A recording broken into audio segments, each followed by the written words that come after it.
Hi guys. Can everybody hear me? Thumbs up. Cool.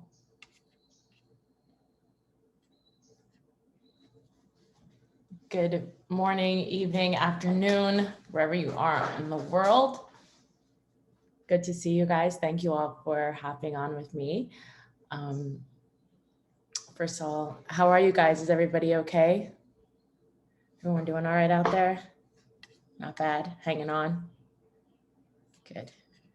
Scroll through here and see who's in the chat. Nice, good to see you guys.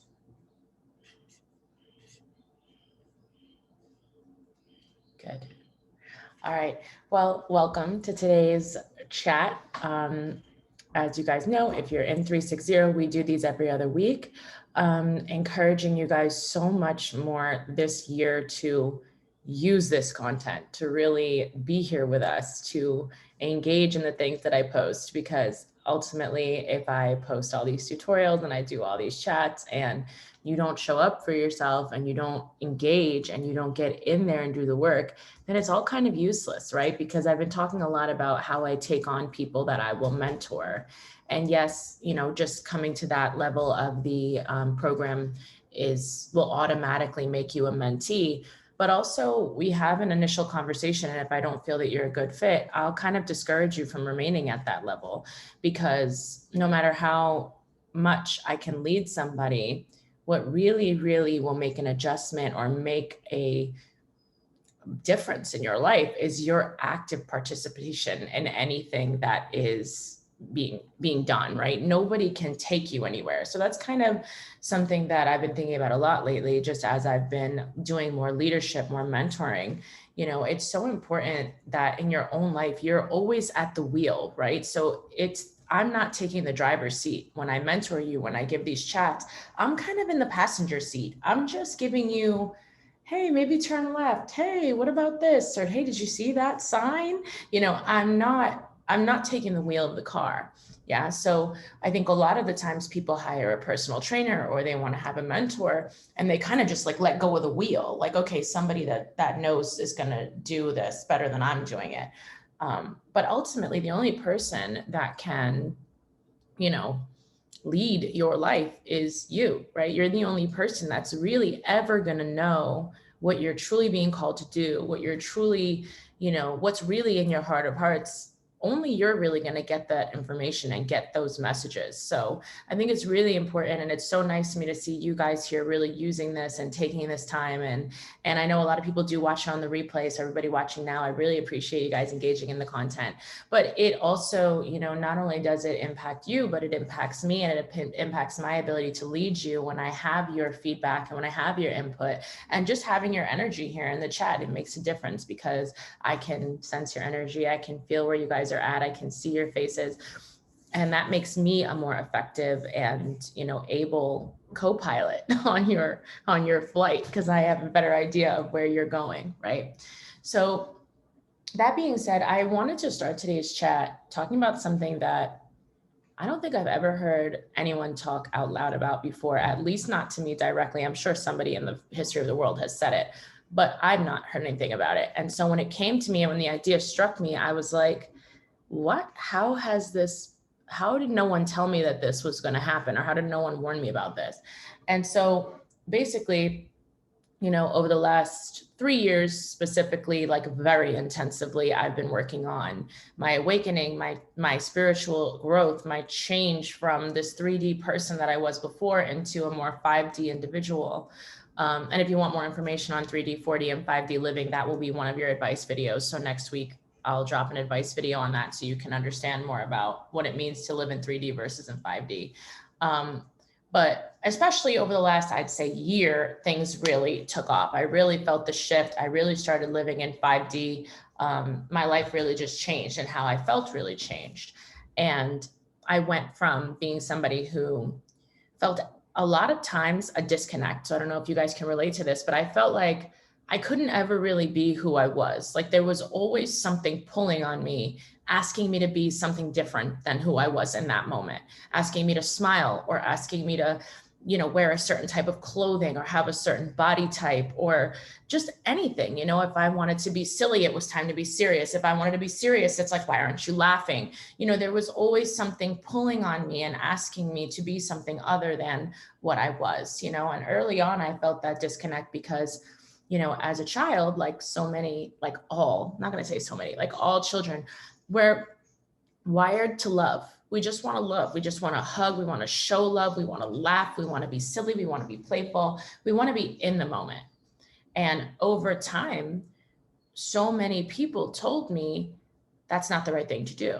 Don't be too over loving. You're a girl. If you're too loving towards someone, they might think you're interested in them. You might invite a problem onto yourself. If you're too friendly, that might be seen as like you're this or you're that. If you're too playful, then people won't take you seriously and won't think you're a boss, won't think you're intelligent.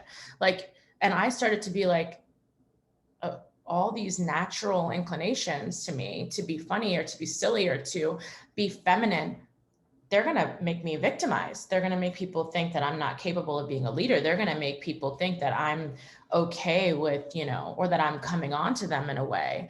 So, for a long time, living at odds with my authentic nature gave me anxiety disorder. It made me feel like, what am I supposed to do? Because everything that feels natural to me, I'm trained and programmed to believe is not right. It's wrong, right? So then I started to learn and be programmed like so many people are, and started to behave the way I was supposed to behave. And sometimes I got a pat on the back for that, but it never really let up, right? Nobody ever was like, okay, you're doing the right thing now. It was always still, oh, you really should smile more. You really should this, you really should that. And I was like, well, when I was smiling, y'all were telling me I looked like a bimbo, or I looked like a flirtatious female, or whatever the frig the problem was with me being too friendly, right? So it was always something that was at odds with itself. And this discomfort in me created this anxiety disorder where I was like, at any moment, I felt like I couldn't trust my instincts to do what I felt called to do. It was always like, okay, but how's that going to look? And how is this person going to feel? And is that going to be okay? And what about down the line? What does that mean for me? And it was exhausting. It was an exhausting way of living, to be anxious all the time. I was talking to the girls about it the other day, and I was like, I can honestly say that I can't remember a time between like 12, when my anxiety just started to kick in, and like maybe 22, 23, when it started to come down, that I was calm, that I was completely at ease. Like there was always something. I was always calculating a risk or making sure that I wouldn't be embarrassed, or I was always not breathing somehow, right? And living that way was exhausting, and it was so unnatural to me, right? So, as I've been watching things lately, I've been seeing so many people be more vocal about the fact that they have anxiety disorder, that they have depression. And that's incredible to me, because I believe that so much of your healing will be in your ability to own and vocalize your current state of being. So I love to see people be honest about where they're at in their journey.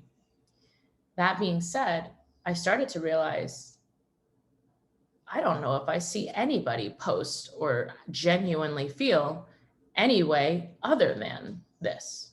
It's the only thing I recognize now, right? Everyone is dealing with some kind of anxiety or depression. And so I started to realize, man, we're kind of making anxiety normal, right? It's a normal thing. Everyone's having some anxiety, especially now we introduce a global pandemic.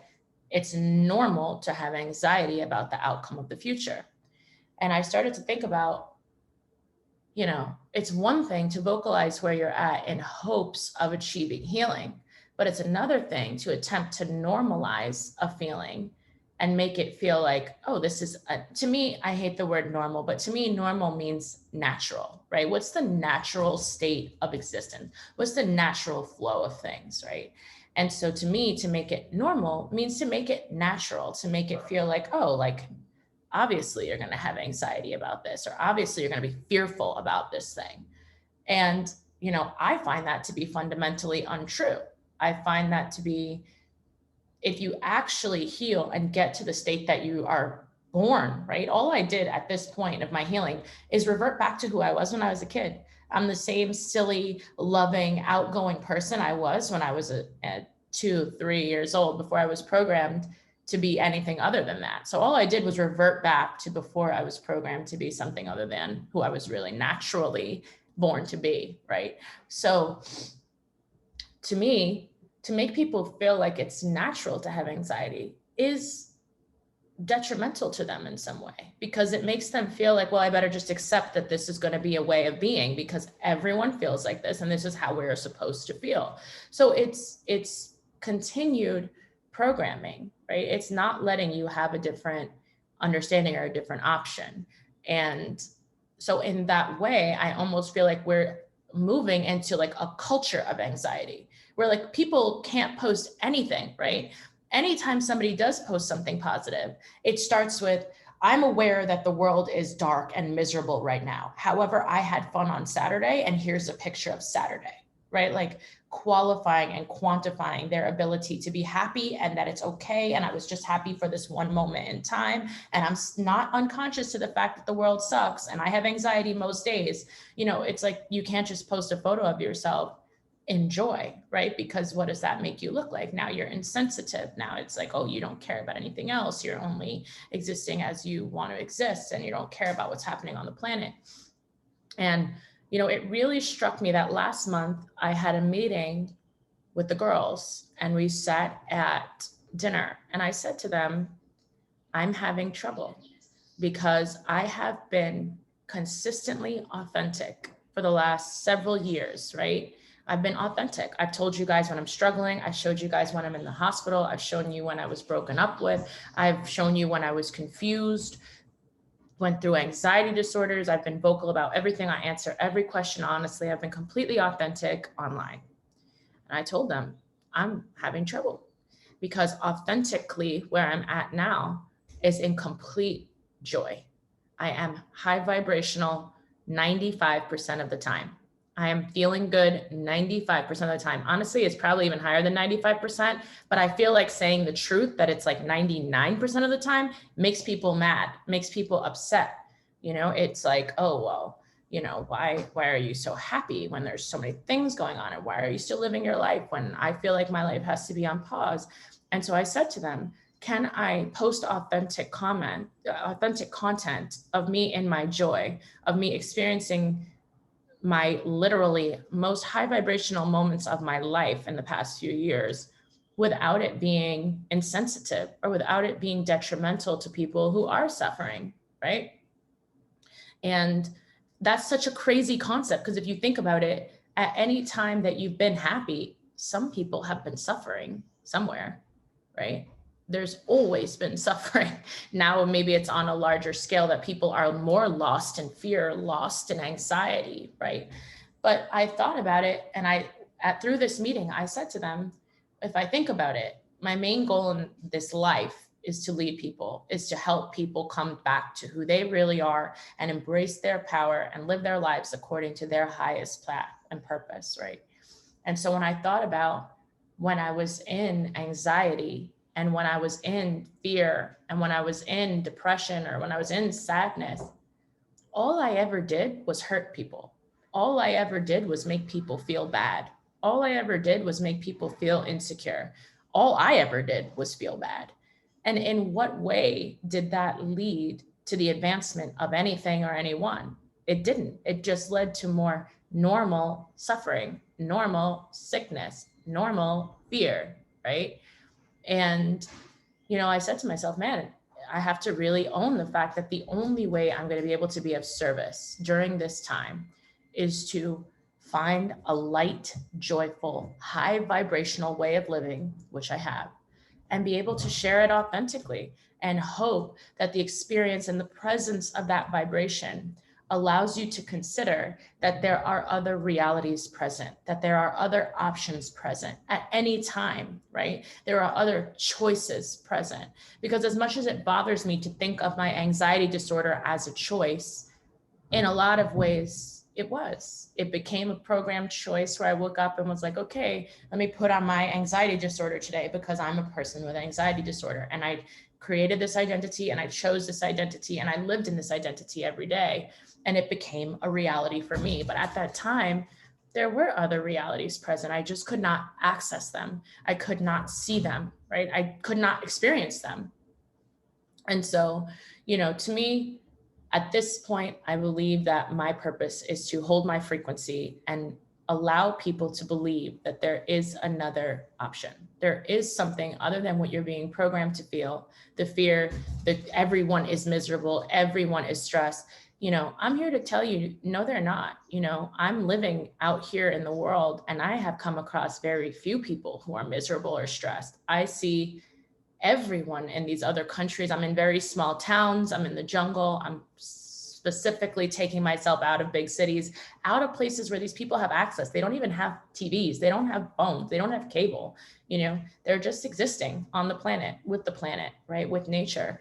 And they're happy. They're doing good. Like, they're excited. They're loving. They're friendly. They're smiling. They're waving. They're dancing. They're laughing. They're running with their kids down the street, and it's so not what you see all the time. And no, they're not running to Instagram to post it because they don't even have Instagram or phones at all. But there is another reality and there is another experience to be had. And I do believe that it's an important experience, right? And so this is the concept. Like, no one ever told me that when I would heal and when I would be happy, that would also be difficult to embody authentically, because it's going to rub people the wrong way, right? It's going to bother people that aren't healed. It's going to bother people who are living in fear. Some people will be bothered, but some people will also see the opportunity and say, oh man, maybe I'm ready to accept this experience and to adjust this experience. And at this point, those are the only people I can concern myself with. The people who are on the verge, the people who are on the brink, the people who are ready to consider that there are other experiences to be had and that there are more natural, free-flowing experiences to be had. I don't have to work at this anymore, And I think that's interesting too. People are like, oh, when you're happy, you have to maintain it. You have to yoga, you have to run, you have to meditate every day. Some days I don't do anything. Some days I eat junk food. Some days I meditate and some days I don't. And guess what? I'm always high vibrational and happy. There's no high vibrational checklist must accomplish every day, because that's more parameters that steal from your ability to be happy every day. That's more shit that you have to do and check off. And if you don't do it, you failed. And, your joy is your natural state. Your love is your natural state. You don't really need to maintain it. You just need to not fuck it up. You just need to not get in the way of it by creating like realities that don't serve you, or creating personalities or personas that don't serve you, or, adopting checklists or to-do lists or goals that are just not enjoyable, that you hope the outcome will be enjoyable, right? People are like, I work this job I hate because I hope the experience of being wealthy will feel better than the experience of being broke. But most of those people have never been wealthy. So they don't even know what the experience of being wealthy is going to feel like. It's a crapshoot, right? If you take your unhealed body from poverty to wealth, you're going to be miserable in wealth when you get there too. And then what? Then what do you do, right? So I really just thought it was such an interesting thing to communicate, that when you heal and when you're happy and when you're joyful and when you're free, that's not easy to express either. It's just as hard. I felt like it was just as hard for me to be happy and for me to be authentically loving and joyful online as it was for me to admit I had anxiety disorder in the first place. And I thought, how twisted is that? Like, how weird is that you could do all this work and come to a place where you're like, man, I'm vibing, I feel good. But if I say I feel good, that's going to hurt somebody's feelings, or that's going to be insulting to somebody. So maybe I better not say it. Maybe I better. And I'm like, that's how I ended up in anxiety in the first place. So I can't go back to that, right? I have to be authentic. I have to be fun. I have to be silly. I have to live. I have to exist where I exist. And remember that I'm being called by a force that is greater than me. And that is a force I have to answer to. And I do believe that now this experience can be of service. This experience is where I'm high enough to pull people up, right? I'm able to hold my vibrational frequency and put my hand down and help other people that are ready to make that leap or make that adjustment find this vibrational frequency for themselves. And since I have been able to experience both, I can promise you that this one is easier and this one feels better and this one is far less work. It is just being who you are all the time, and really who you were born to be before anybody told you that what you were doing naturally and normally was wrong, you know? And it took me a long time to get through it, you know, and it was fast. You know, I had this conversation with them, I would say maybe the second week of January.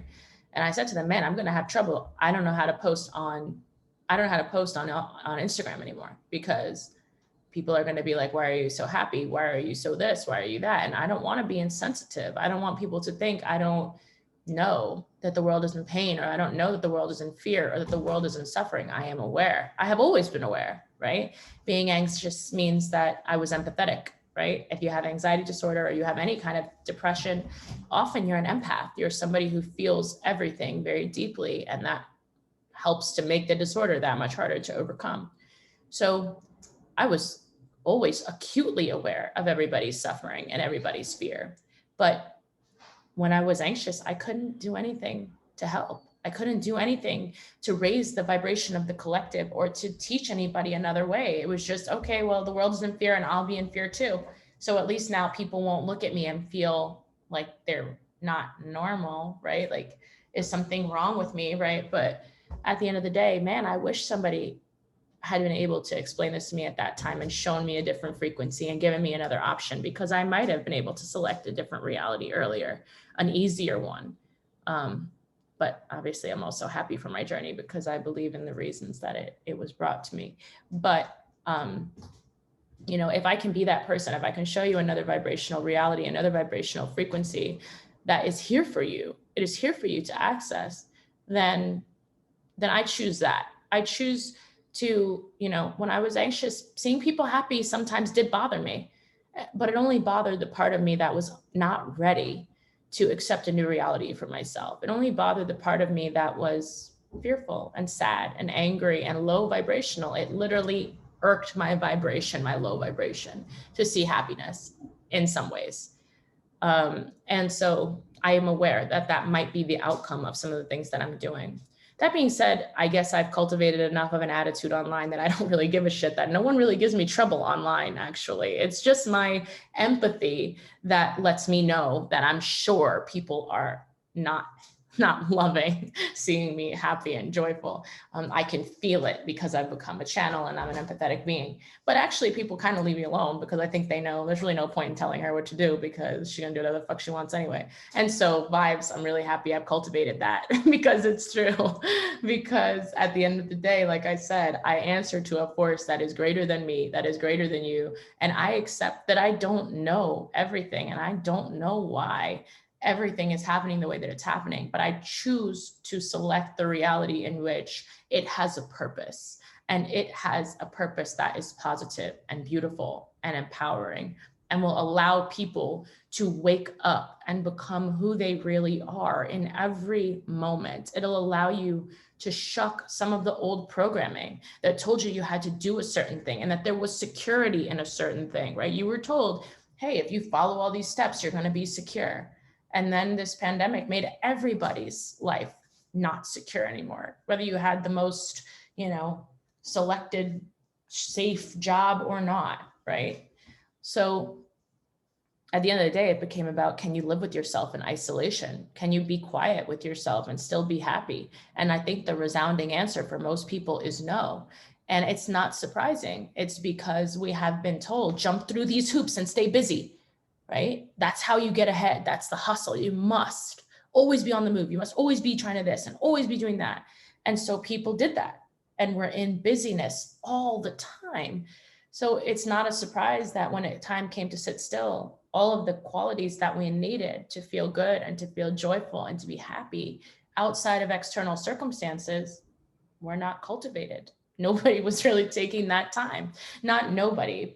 obviously, like I said, there's a lot of people that have been taking that time, right? Because I'm also seeing shamans and healers and yoga teachers and people who this whole time have been like, I've been doing this since day one. Like, I've never known a life that wasn't this, right? I was raised on this land in this place, and I never knew any other way. I never became dependent on technology or on anything. So it's out there. It is out there. And it actually is a large number of people that are doing this, right? And again, that doesn't indicate that they're blind to the circumstance. It doesn't mean I'm blind to the circumstance. I'm still following precautions. I'm still aware there is a health crisis on this planet, right?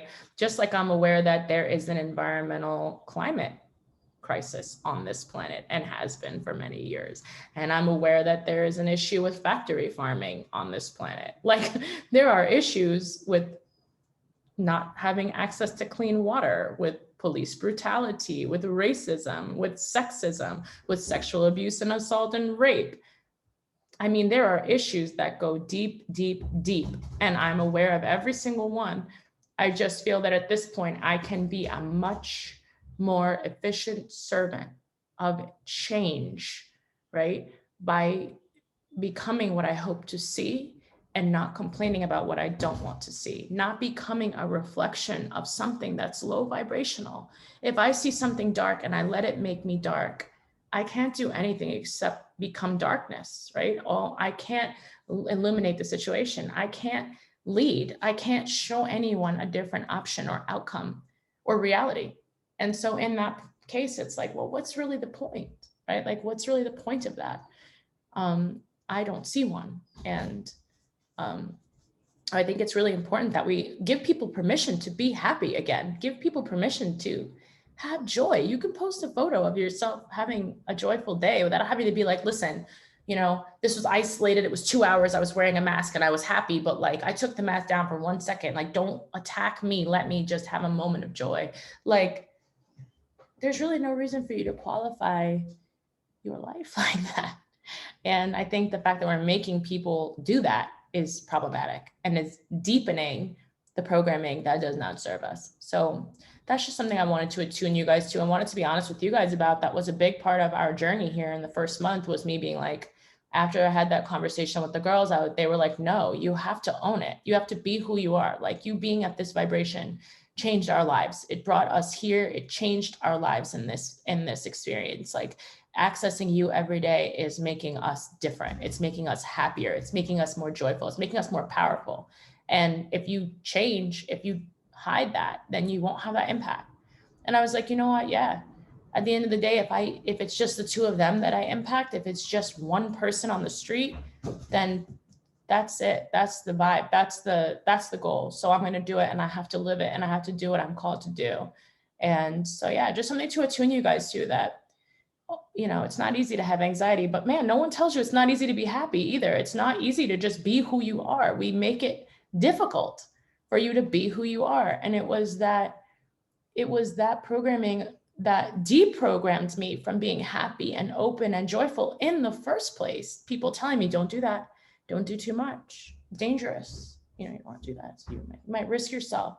People might think you mean something you don't mean. Well, who is responsible for that? I mean what I mean, and how you interpret it is your responsibility. Yeah. And so at the end of the day, I hope that you guys keep that in your mind, that the real journey is not even to become happy. It's to become authentic. It's to be able to authentically represent where you're at and whatever phase you are in, right? I'm in a very high point in my life. I feel it's very important that I embody that. Will I never have a low point again? Come on, I'm gonna have a low point again, right? But the difference is that I genuinely believe that this perspective that I've cultivated, and this, you know, I feel like I'm building like almost like stock, like I'm gonna have an easier time in the downturn because my perspective is completely burst open and completely different than it ever was before. And I can feel myself being more resilient, right? Like, even at this high vibrational state, it's not that things don't go wrong. Just the other day, we had a flight to Costa Rica, and we couldn't get on the plane. We missed the plane. We had to pay money. We had to go back to Mexico. We had to wait at the airport. We had to go back the next day. Nobody saw that happen. Nobody knows that that happened. Not because I was hiding it, but because it really wasn't that big a deal. I've literally I went to the airport and they were like, you know, the dog needs another paper. You got to go to some office. And the lady was in the office moving like this. And so my New York ass, I was just standing there and I was like, okay. I was like, hey, ma'am, you know, my flight leaves in like 30 minutes. So like, is there any way we could like, just like a hair faster? And she was like, nope. And I was like, cool. So I messaged Danny. I was like, we're going to miss the plane. So just chill, have a coffee. I'll see you in a little bit. And she was like, so we missed the plane. What do we do? Book a new plane, right? I had a conversation with my friend that morning, and I told him, I was like, my mission today, because I already knew being a channel is like a pain in the ass. I kind of knew it was pointless for us to even go to the airport. I knew we were going to miss the plane, but I said to him, I was like, my purpose for this experience today is to remain kind and gentle, no matter what, no matter the fact that the timeline doesn't go according to the way I want it to go. I'm going to trust that it's in God's hands and that it goes the way it's meant to go, right? According to purpose. And no matter what the outcome is, I'm not going to get huffy. I'm not going to be mean. I'm not going to be rude. I'm just going to be fucking level 0. And when we missed the plane and we watched it take off and I was just standing there with all these bags, we had like 3,000 bags and everyone was sweating because we like tried to run to the flight. And we just like, Danny and Jenna just looked at me and they were like, you are like level 0. Like you do not care. And I was like, mission accomplished, level 0. I'm not gonna get upset. What am I gonna do? Go pilot the plane myself, yell at somebody? What is that gonna accomplish? I'm still not gonna get on the plane. I missed the plane. What do we do? Cry? No. Bye-bye, fly safe. That wasn't the flight I was meant to be on for whatever reason. So I'm gonna go back to the hotel, eat a sandwich and go to sleep. And that's exactly what I did. And then the next day we tried again and the flight was fine and everything was fine. We were a day late to go nowhere. We don't even have a plan when we got here. So like, what am I gonna be upset about? I'm just not, right? But everyone else was like, you missed your plane? Oh my God, and this and that. And I was like, it's a different. Cares? Who cares, right? So, you know, I want you guys to know, like, it's not that we don't have difficult moments, not that everything just goes fucking smooth as hell. Sometimes there are moments where we're like, man, that was really not great. That really went poorly. But like, I mean, you know, I could make it worse by throwing a fit and making some dark scene at the airport, or I could accept it for what it is, believe that it is a teacher, believe that it is a moment of teaching for me, and go about my business and reroute, right? Everything has to be about an ability to be resilient and to reroute.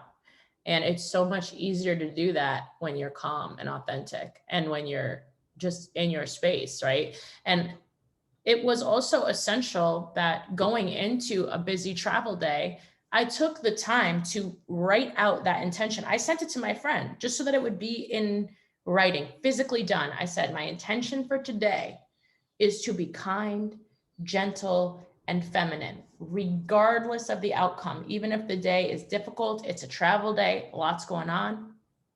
I'm going to stay in my flow. I'm going to stay in my zone. I'm not going to be pulled by external circumstances. And that's my intention. It's not my intention to get on this plane. It's not my intention to go anywhere that I'm not called to go. It's not my intention to force my timeline and my reality on the circumstance, right? I'm just one person. So the way I hope things will go is my timeline. And the way things are destined to go is the collective timeline. And the collective timeline is always more powerful than my timeline and always more important than my timeline, because I consistently communicate with the higher power and ask to be led. So then if I ask to be led and I ask to be brought to a place where I am more God than man, then when that power uses circumstances to test me or to change me, and I curse those circumstances, or I try to force my will on those circumstances, then I'm not learning anything. Then I'm not receiving the guidance, right? Because people ask, I communicate and then I don't get an answer. And I'm like, you get an answer every day. You get an answer in every single experience. You get an answer in every yes, you get an answer in every no, right? Every no is a point of resistance telling you, hey, hold on. Every yes is a point of, pull, a point of alignment saying, come, that's it, let's go, right? And if you ignore those things, then you ignore the answers that you're asking for. So, it has been about understanding I need to undo the ego in me that says it should go my way. And I need to embrace the soul in me that says it will go as it is planned, right? And every day I make that effort, and every day I make that important. And yeah, so things don't always go the way we expect, and to have no expectations actually even makes it easier. But yeah, I just believe that we can get there, and it's there for you now to access. And so that's what I hope this program will lead you towards. And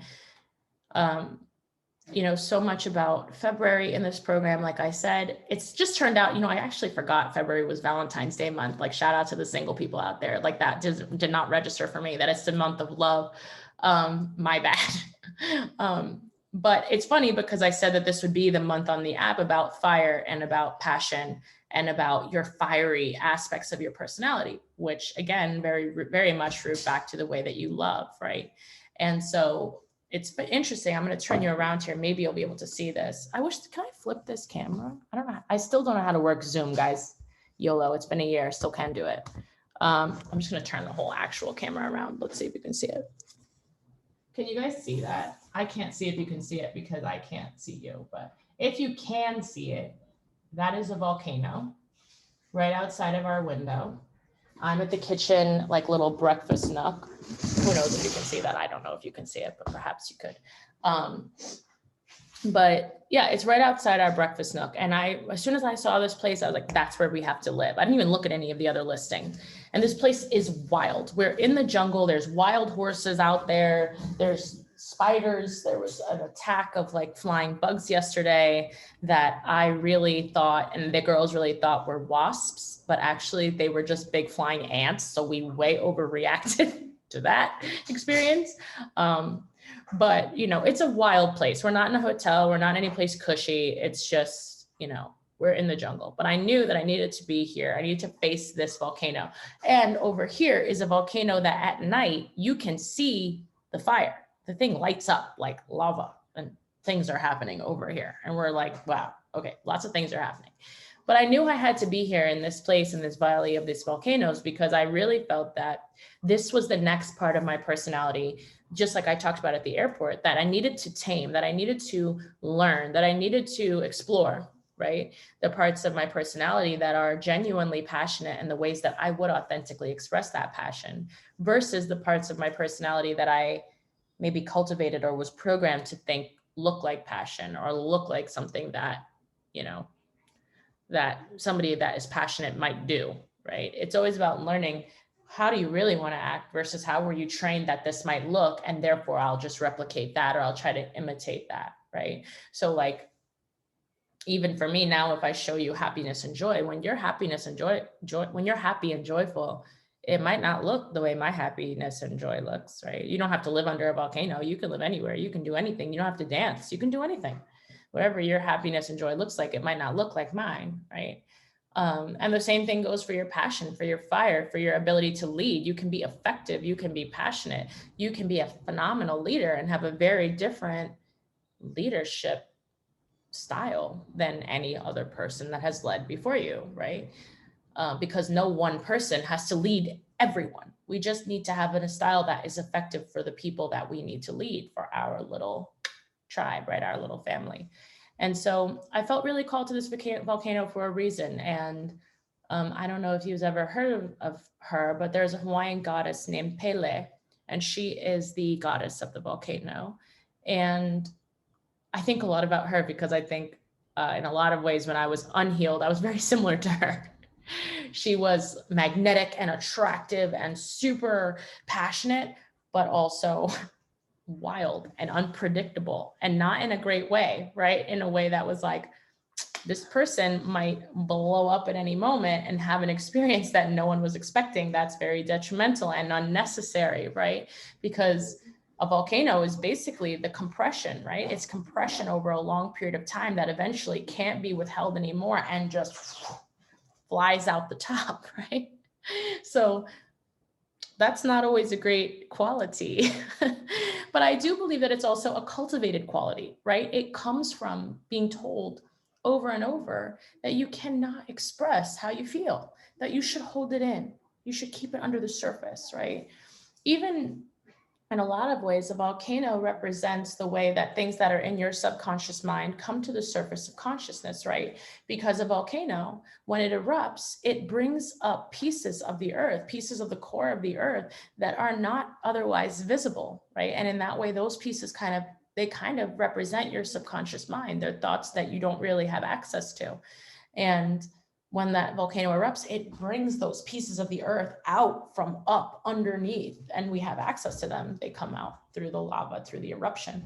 And, so in a lot of ways, it represents that coming to pass of the thoughts from your subconscious coming up to the surface of your consciousness.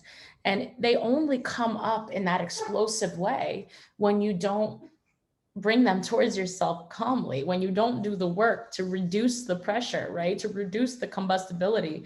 And you can do that every day by looking a little bit into what needs to be healed and what's lying below the surface, and kind of keep it from coming to that point of explosion. But so often we compress, just swallow it, just bury it, right? Until it can't be withheld anymore, and it eventually erupts, and there is some kind of fallout from that. So I think that being here is basically literally making me face that quality that I used to have and the way that it used to impact me positively or negatively, because I believe that every experience has a positive and a negative impact.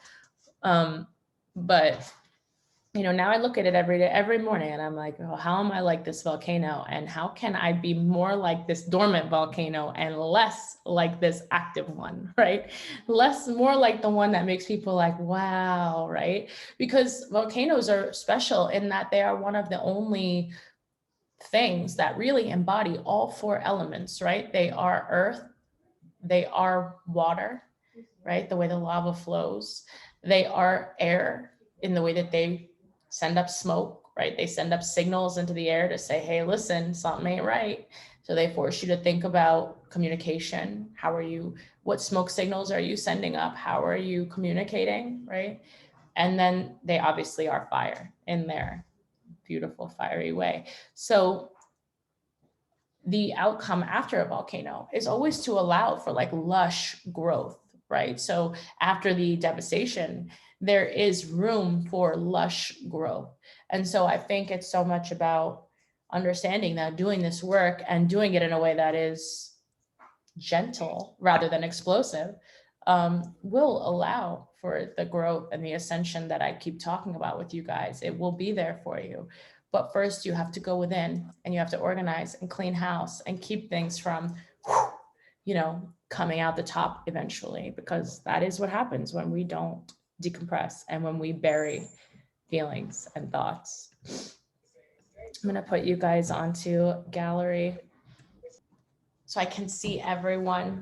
So all that being said, I know I spoke a lot to you guys today, but there's so many thoughts when I come to a new place and just in a new month, like there's so much to think about and to consider. Before I ask you guys if you have any questions, I just want to take you through some of the content that we'll have for this month. So today I'm filming a tutorial for you for your advanced combo. That will be your 360 challenge for the month. The 360 challenge is just you posting your cover to this advanced piece, and then we pick someone, and then Selena was our winner from January. So congratulations, Selena, everybody, show her a little love. And yeah, so we get to post a little interview, a little bit about who you are and what you do and all that. And so your tutorial will be live tomorrow. I am doing a throwback this month. When I put up the program, I was like, oh, I'm going to do throwbacks and stuff and do some older pieces too, but I never did. I just started choreographing like a monster. So I'm going to do a throwback this month. I'm going to do Just Us. I don't know if you guys remember that one, the little back against the wall, middle fingers in the air, busting through the crowd. They gonna hear me now. Yeah, okay, I'm gonna do a whole concert. The reason that I'm doing that one is because that vibe in the class was just, I don't know, it was just so dope. That was such a great day, such good energy to bring back. And I kind of love the concept of it being like us against the world, but us being you, like you and your connection to the higher power, to spirit, to your higher self, to Mother Nature, to whatever you think. It's just like embodying that power in yourself, and you can take on anything when you get to that place and you're rooted in that place. So I will be posting a tutorial for that tomorrow. I'm super excited. I might even refilm that video somewhere cool, just because I never filmed it outside. I only filmed it as a class video. So yes, that's coming for you tomorrow. And then next week will be a beginner tutorial. I think I'm gonna do a more hip hop style beginner piece this month because people have been asking me for that. So I'm gonna try to throw that in there for you guys. And then after that, the week after that is our live class. I'll teach you guys an advanced combo. If you have requests for songs, kind of throw them at me. If something resonates, I'll try to do something that's requested. And then in the final week is intermediate tutorial with Justin. He'll give you an intermediate shuffling tutorial this month. It's going to be to business. Fernanda saw me try to film that in a pool. It was kind of tragic. So the final video was not actually able to be shot there because I tried to shoot it at her hotel on like a little circle of cement that was like this big in the pool. And man, it did not work out. Between the videography and the pool and the whole thing, it was just not it. So we had to abandon ship. And yeah, so I'll release a video to that somehow so that you guys can see it. And that'll be your intermediate tutorial, will be a shuffling tutorial. Then next month, let me know. I'm going to bring in a guest teacher again. So let me know if you want Hamilton or if you want somebody to do a nice tutorial for you guys for the advanced piece for next month. You know, always good. Remember to communicate with me, guys, here. Send me messages on Patreon. You know, a lot of people, you guys have questions, right? A lot of you guys don't know where to find certain content because maybe it's far back. I can send you links to stuff. I can access anything you need. We can resolve and get sent and put here. It's much easier to communicate with me here. So chat with me on Patreon. It's the easiest way. Don't be confused. Don't have questions and not ask them, please. That's what this is here for, is for us to be accessible to you in a way that I couldn't really be before. So yeah, that's your content for this month. I'm releasing an advice video on 3D, 4D, and 5D to explain what it looks like when you live in each plane of existence, each dimensional alignment. And I'm doing a second advice video this month, probably on ways that you can begin to recognize and heal your ego, or qualities in your ego that are maybe withholding your ability to evolve and ascend. So if you have a different advice video that you would like, let me know. The second one is kind of up for grabs. I haven't completely decided yet. So you can let me know. Advice videos can be on anything. And yeah, I'm still working on people to collaborate with here in Costa Rica to bring you something cool, some yoga. Oh, I'll also be releasing a meditation video this month. I'm going to give you a fire meditation so that we can really tune into a volcano meditation. So we can really tune into the power and the, just the experience of the volcano. So yeah, so that's it from me. Does anybody have any questions for me? Yes, Fernanda, you have a question? That arm shot up. Yeah, this is like regarding to like the coming past the anxiety. I know now you're like the most unbothered person that I know. Like nothing can really make you mad or something, or make you react more than anything. So how do you get to that point? I'm telling you, it's programming. Like over time, you have been programmed to have anxiety. You have been programmed to react the way that you react. So you created a program, and that program is working for you. It's telling you overreact, get angry. Things have to go my way. You know, you've learned to hold things so tight and create this experience of anxiety. So in the way that you've created that reality, you can create a different one. but you have to be as diligent with creating your new reality as you have been with creating your anxiety, right? You're loyal to your anxiety, right? Every day you wake up and you're like, how are we going to be anxious today, right? One way or the other. You're like, this could bother me. I'm bothered. I hate this, right? This bothers me, right? And you have that experience and you're really loyal to that experience. So in the same way that you're loyal to that experience, if you want to reprogram it, you need to be loyal to the other experience, to the experience that you're choosing to have, right? I had to wake up that morning and say to myself, I'm not going to be jostled today. I'm going to be chill, right? And anytime I felt somebody testing me, I was like, not going to be bothered. Sorry, can't aggravate me, right? Just the way I would have chosen anxiety. It's not that I didn't occasionally feel like the bubbling up of like, I'm from New York. Someone moving that slowly while I was about to catch a plane, I looked up and I was like, oh, I said, test me. And you said, bet. Like he did everything he could to make me miserable, right? Like that lady was like, I was like, no problem, but like I could feel it, right? I could feel my old programming being like, tell this lady to hurry the fuck up with these papers. What is she doing? Like, I don't need a staple, right? I could easily make that choice because I have that in here, right?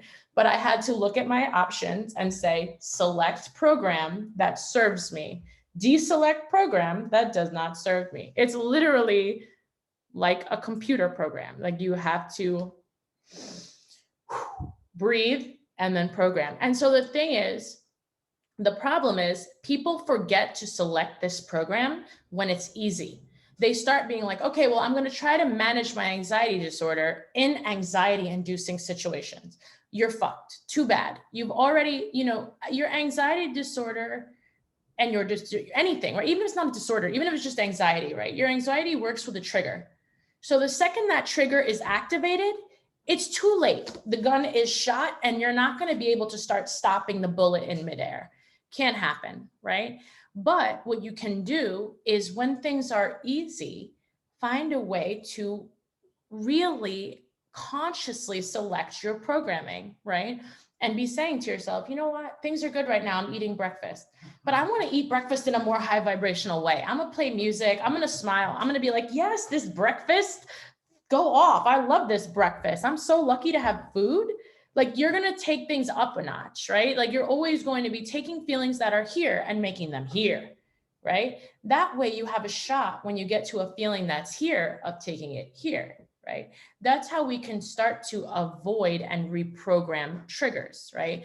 Now I was in an environment that in the past would have triggered an anxiety attack or would have triggered me to be aggressive or rude. And I was able to have the depth of perspective to say, okay, I recognize this is a place where in the past I would have been triggered, but I'm calm enough to not be. But only because in times that were not triggering, I've already done all the work to deprogram these things so that they don't bother me, right? To talk to myself and be like, okay, how do I really want to be? Who do I want to be? And how can I do that all the time, right? So when someone cuts me off in traffic, I can't curse them out because now I'm programmed for aggression. I'm programmed to be triggered. So that means the next time I'm at the airport and the lady moves slow, I'm programmed for aggression and I'm programmed for a trigger. I need to be programmed for, okay, you want to cut me off? Go on. No problem. I'm chilling. Right? You have to program yourself for calm all the time.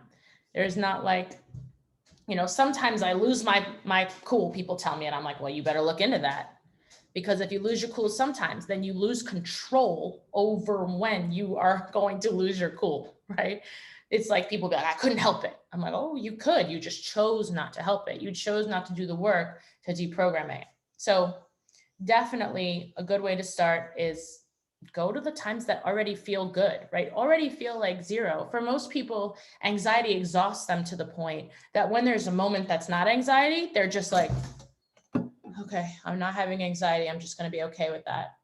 But like, no, I feel good. I'm happy. I'm vibing. Nothing's wrong. I'm not angry. I'm not losing my shit.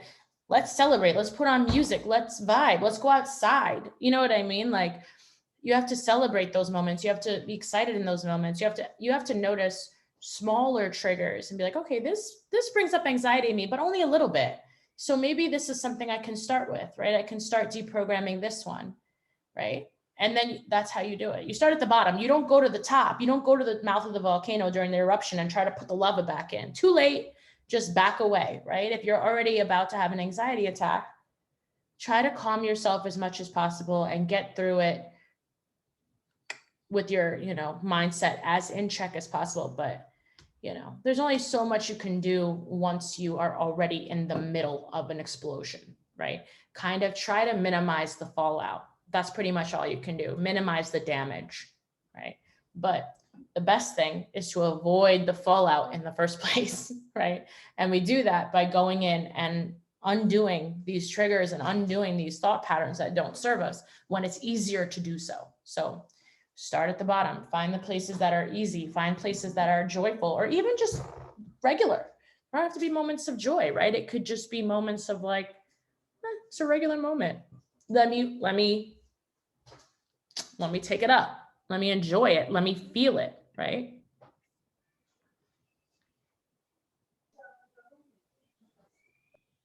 That's good, Brianna. That's really good.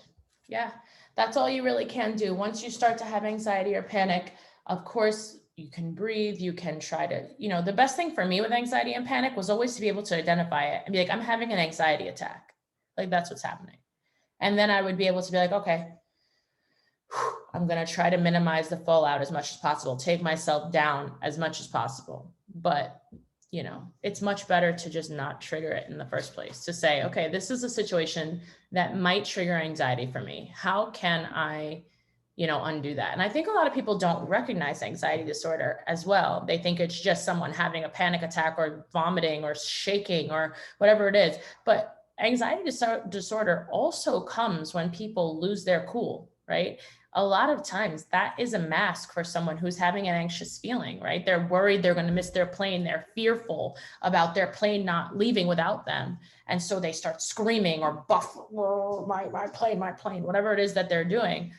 All that stuff is actually anxiety, just an anxiety attack, right? It's your anxiety deciding how you're going to behave that moment rather than your soul deciding how you're going to behave in that moment. Does that make sense?